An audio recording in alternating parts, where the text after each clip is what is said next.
Salutations bas peuple, comment allez-vous? Non, en vrai je m'en balèque. Le grand Shigure est de retour après une vidéo non postée, donc 6 semaines de vide. Ouais mais bon, écoutez, je suis contre cette société capitaliste et productiviste où il faut faire toujours plus. Ou je suis juste un flemmard.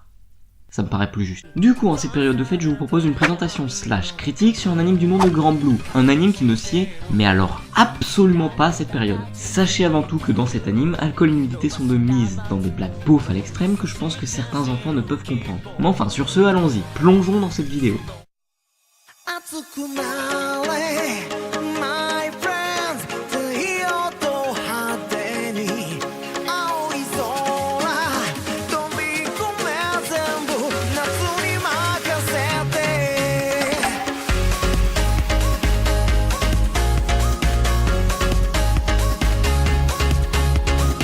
Grand Blue ou Grand Blue est, avant d'être un anime du studio 0G, un manga contenant actuellement 12 volumes et écrit et dessiné respectivement par Kenji Inoue et Kimitake Yoshioka. L'anime est sorti cet été donc il est assez frais. Il contient 12 épisodes et est de genre comédie, ecchi, slice of life. Mais de quoi parle-t-il donc? Kitahara Yori est un jeune homme de sexe masculin ayant décidé de déménager chez son oncle dans une ville côtière pour passer ses études universitaires. Lorsqu'il s'imagine une vie de rêve à se dorer la pilule et caramboler plein de femelles en maillot de bain, il retourne vite à la réalité quand il arrive à son logement, une boutique de plongée du nom éponyme à l'œuvre. Et il y a des gens dedans.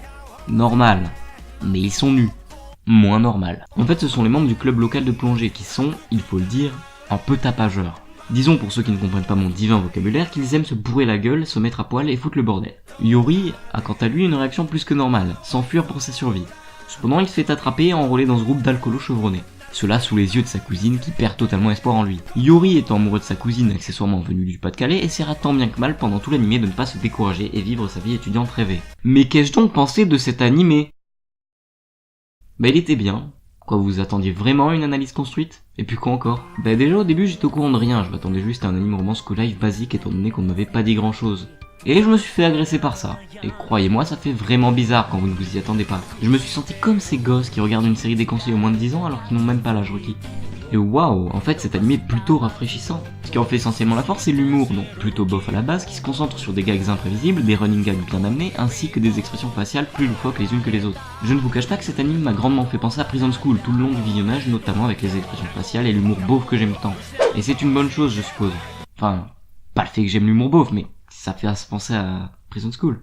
Vous me comprenez? Et puis putain, cette bande de potes est totalement goldée et hilarante sur tous les points. Il n'y en a pas un seul pour attraper l'autre, et waouh que c'est drôle. Au niveau du style graphique, on est plutôt bien, que ça soit avec les car design mieux foutus les uns que les autres, ainsi que le décor, pouvant être hyper beau. Oui, parce qu'il faut pas oublier que c'est censé raconter l'histoire d'un club de plongée, et bien qu'on en entende peu parler, certains plans magnifiques sont là pour nous le rappeler, et ça c'est cool. Après je dois vous avouer que j'étais tellement concentré sur les vannes que j'ai même pas fait gaffe aux OST, et je suppose donc qu'elles passent crème sans être trop exceptionnel. Après on a aussi un opening des plus classes graphiquement parlant avec une musique hyper entraînante, et au cas où vous ne l'aurez pas remarqué, je l'aime plutôt bien. Il y a aussi un ending plutôt spécial pour cet animé où on a les deux personnages principaux qui font un petit karaoké, et je dois avouer qu'ils chantent pas si mal que ça. Enfin j'apprécie beaucoup cet animé qui fait partie de mes nombreux coups de cœur de l'année 2018. Je vous le conseille grandement étant donné que je n'ai pas passé une seule seconde sans rigoler devant cette chose. Après faut pas vous attendre à du sérieux bien évidemment. Du coup, bien que la vidéo fût courte, mais très courte, je vous souhaite une bonne journée, une bonne soirée ainsi qu'un bon visionnage. C'était Shigure, joyeux Noël, sayonara!